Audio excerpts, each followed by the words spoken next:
শ্রীরামচন্দ্রের সুযোগরাত্রি। সেদিন কি ঘটেছিল সারা দেশ সেটা জানে। কে আমাকে লক্ষণ রেখার বাইরে আসতে বলেছিল সারা দেশ সেটা জানে। কে আমাকে ছৌ মেরে তুলে নিল সারা দেশ সেটা জানে। আমার জন্য আপনি অনেক অপমান সহ্য করেছেন, আমি জানি। আমার জন্য আপনি একটা গোটা দেশ পুড়িয়ে দিয়েছেন, আমি জানি। আপনি আমার স্বামী, আপনি আমার রক্ষক, আপনি আমার ভালোবাসা। আজ আমি লঙ্কা থেকে ফিরে এলাম স্বামী, আপনি আমায় গ্রহণ করুন। কিন্তু আপনি কি বললেন, সীতা তুমি দিব্য রূপা, তোমার রূপ দেখে ওই লোকটা তোমাকে হাতে পেয়ে নিশ্চয়ই অধিককাল ধৈর্য ধরেনি।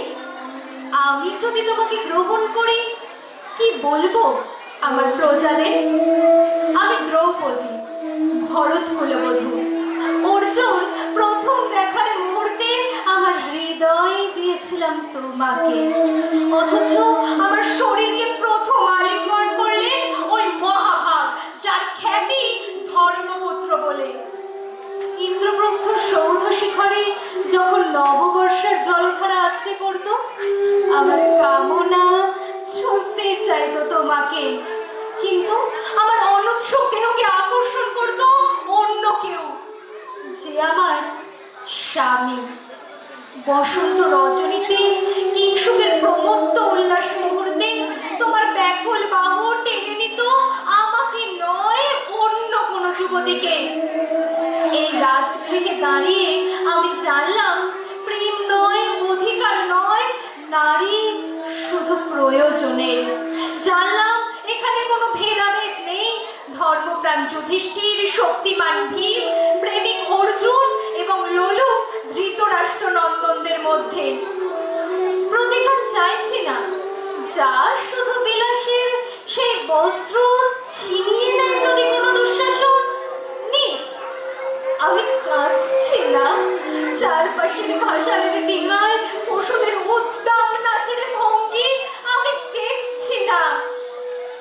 শুধুমাত্র সীতা কিংবা দ্রৌপদী নয়, আজও এই বিংশ শতাব্দীতে নারীরা হয়ে উঠেছে শুধুমাত্র প্রয়োজনে।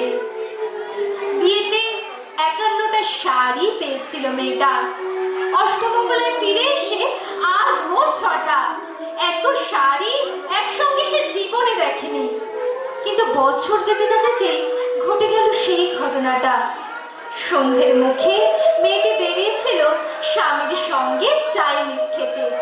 কাপড়ে মুখ বাঁধা 3টি ছেলে এসে দাঁড়ালো। স্বামীর তলপেটে ঢুকে গেল 12 ইঞ্চি ওপর থেকে নিচ থেকে ডান দিকে, যাকে বলে এল। পড়ে রইল খাবার। চিনি ফ্রিজ থেকে তখনও ধোঁয়া উঠছে। একদিন দুপুরে শাশুড়ি ঘুমিয়ে, মেয়েটি তার সমস্ত শাড়ি বের করে 6তলার বারান্দা থেকে উড়িয়ে দিল নিচের পৃথিবীতে। শাশুড়ি পরিয়ে দিয়েছেন তাকে সাদা থান। 19 বছরের একটা মেয়ে, সে একা, কিন্তু সেই থানও এক ঝটকায় খুলে নিল 3জন। পাড়ার মোড়ে একটি সদ্য নগ্ন বিধবা মেয়ে দৌড়াচ্ছে আর চিৎকার করছে, বাঁচাও বাঁচাও বাঁচাও। পেছনে 3জন, সে কি উল্লাস! নির্বাক পাড়ার লোকেরা। সেই দৌড় থেমে যায়নি, থেমে গেছে শুধু দেহ। কিন্তু অন্তরাত্মায় জেগে উঠেছিল অন্য এক সত্তা, যে শুধুমাত্র অপেক্ষা করে জাগরণের। সেই জেগে ওঠে আগুন হয়ে, ঝড় হয়ে, বিজয়া হয়ে। একদিন হয়তো একদিন হয়তো অন্য কোনো একদিন আমার সমস্ত মিথ্যে পোশাক ছুঁড়ে ফেলে দিয়ে আমি হয়ে উঠবো সেই অসামান্য।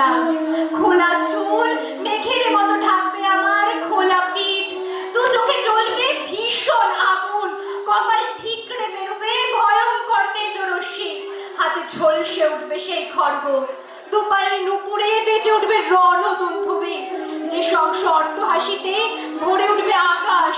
দেবতারা আতঙ্কে স্তব্ধ হয়ে বলতে থাকবে, মহা